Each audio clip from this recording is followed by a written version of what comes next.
예, 일단 이제 제가 생각하기에는 교회 교육이 크게 아이들 대상으로 하는 교육이라면 두 가지 축이 있을 것 같은데요. 하나는 예배가 있고, 하나는 이제 교육, 소위 말하는 우리가 뭐 공과 공부라든지 이분서로 하는 아이들의 이제 뭐 가정교육이라든지 교육의 필드가 하나 있는 것 같아요. 메타버스를 도입할 때 가장 이제 기독교적인 세계관으로 좀 걱정되는 부분과 또 기대되는 부분들이 있는데, 예를 들면 걱정되는 부분 같은 경우에는 예배를 대체할 것인가에 대한 부분들은 좀 제가 생각할 때는 예배를 대체해야 하는 그 대체 수단으로 메타버스를 쓰는 거에 대해서는 저는 반대를 하고 있어요. 그러니까 예배는 우리가 하나님과의 어떤 영적인 만남이고, 그리고 하나님께 드려지는 어떤 그런 의식이잖아요. 그런데 이제 여기에 물론 이제 교육적인 요소도 있긴 하지만 온전히 하나님께 드려지는 영광을 돌려드리는 그런 일들이기 때문에 예배를 메타버스 안에서 드린다고 하는 부분에 있어서는 저희가 더 고민을 해야 되고 성찰해야 되고 신학적으로 어떤 부분들이 좀 문제가 있는가 이런 것들을 좀 들여다봐야 된다고 생각을 하고요. 그 교회 교육이 예를 들면 이부 순서, 뭐 성경 공부라든지 뭐 공과 공부라든지 반별 모임이라든지 이런 쪽에 포커스가 맞춰진 거라면 충분히 저는 활용 가능성이 있다라고 봅니다. 예를 들면 지금 어쩔 수 없이 우리가 코로나19로 인해서 온라인에서 교육하는 거를 맞이했잖아요. 그리고 이제 뭐 2부 순서도 온라인에서 하게 되고 했을 때에 아이들한테 직접적으로 더 쉽고 재미있고 편리하게 다가갈 수 있는 도구들을 계속 쓰고 있거든요.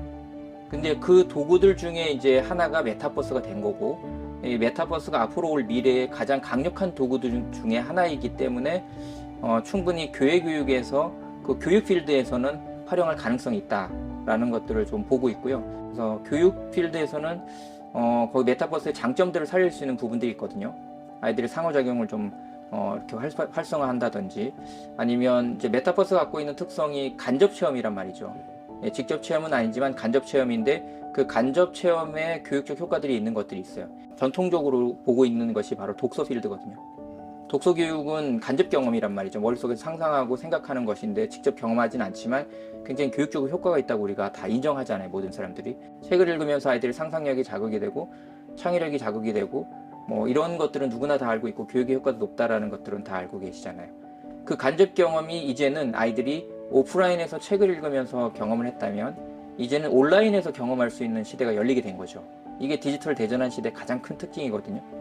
아날로그에 있는 모든 정보와 지식이 넘어오니까 여기서 뭔가를 할 수 있는데, 그러면 이걸 과연 우리가 어떻게 활용할 것인가, 얼만큼 활용할 것인가에 대한 연구들이 지금 진행되고 있는 거고요. 그게 이제 일반 공교육 필드에서는 지금 계속 진행되고 있는 상황이고, 교회 교육에서는 이제 막 시작했다고 저는 보여져요. 지금 우리가 잘 준비하면 다음 세대는 있다고 봅니다.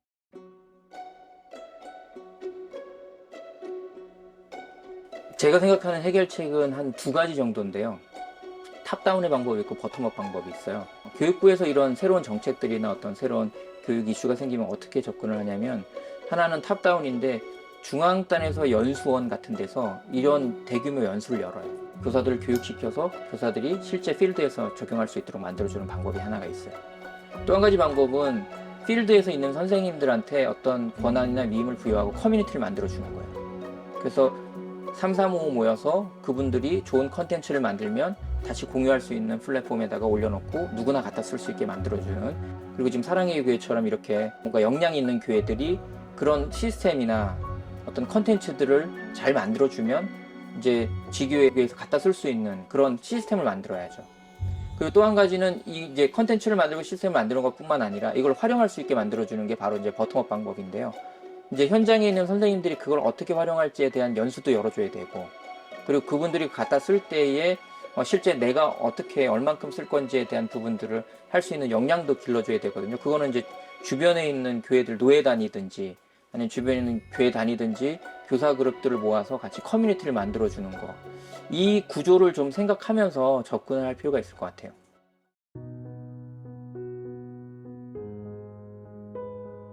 지금의 세대는 청년 교사들이 필요한 시기입니다. 왜 청년 교사들이 필요하냐면 최근에 말하는 MZ 세대들을 아는 세대가 청년 세대죠. 이미 자기도 그 세대에 속해 있기도 하고요. 그 다음에 MZ 세대 밑에 알파 세대들이 나오고 있는데, 지금 뭐 초등학생들, 중학생들, 이 친구들 알파 세대인데 이 친구들의 가장 가까운 사람이 지금 청년들이란 말이죠. 이미 저도 뭐 몇십 년 동안 교사를 하고 있지만 그 교사를 하고 있는 게 이미 벌써 갭이 나요. 근데 청년들이 하게 되면 뭔가 달라요. 왜냐하면 이 친구들은 벌써 갭이 좀 줄고 자기가 친근감도 있고 바로 위에 선배 뭐 이런 개념들도 있기 때문에 그 친구들의 마음들을 안다는 거죠. 그러면 그 친구들이 뭐에 관심이 있는지 뭘 잘하는지를 가장 잘하는 그룹이 지금 청년들입니다. 이 청년 교사들을 세우게 되면 이 다음 세대를 교육할 수 있는 방법들을 찾아낼 수가 있다고 저는 봐요. 이들이 이제 다음 세대 아이들을 데리고 메타버스에서 어떤 복음을 전하고 어떤 신앙적인 부분들을 훈련시켜주고 같이 교육하고 활동하고 하는 그런 필드를 만들 수 있지 않을까라는 생각을 하고 있습니다.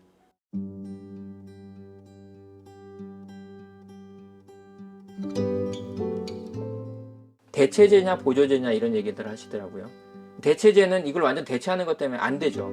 이거는 우리가 막아야 될 거라고 생각을 하고, 보조제로 쓸 거냐 이거는 가능하죠. 보조제를 얼만큼 쓸 거냐 이건 연구해야 되는 거예요. 메타버스가 새로운 피조세계라고 하는데요. 그렇게 따지면 우리가 만들어 놓은 이 모든 기술들이나 세상에 모든 만들어져 있는 것들은 다 피조세계에서 우리가 만든 거잖아요. 온라인도 쓰지 말아야 되고 인터넷도 쓰지 말아야 되는, 거기까지 이제 근본적으로 들어가게 되는 거고요. 그래서 사실은 기술은 중립적이다라는 거에 저는 동의를 하고 있습니다. 근데 기술은 중립적인데 과연 그 기술이 하나님이 보시기에 합당하게 사용할 수 있느냐 없느냐를 결정하는 거죠, 우리가. 그래서 우리가 개혁신학의 입장에서 보면 이게 쓰면 안 된다라고 결정하면 쓰지 말아야죠. 예. 그렇지만 만약에 하나님께서 주신 그런, 우리가 인간에게 주신 지혜로 만들어 놓은 것들인데 어떤 그 방법들이 아이들의 교육에 유용하게 사용할 수 있을 것 같다, 충분히 활용 가능하겠죠. 저는 보조제로서는 활용 가능할 수 있을 거라고 예측은 하고 있어요. 예. 왜냐하면 지금 줌도 사실 보조제처럼 쓰고 있는 상황이 돼버렸잖아요. 예배는 당연히 공동체 예배가 우선순위가 되어야 되고, 아까 제가 예배랑 교육을 좀 분리하자고 말씀드렸잖아요. 그래서 메타버스 안에서 예배를 드리는 행위는 저는 아직 잘 반대하고 있어요. 저도 메타버스에서 교육은 가능한가 라고 생각해보면 이건 오히려 더 많은 장점이 있거든요. 하나의 보조수단으로 충분히 사용할 수 있는 가능성들이 있다고 보거든요. 그냥 일반 교육자 입장에서, 기독교 세계관을 가르치는 교육자 입장에서 보면 충분히 교육에서 활용할 수 있는 가능성은 있다라는 정도까지 얘기하겠습니다.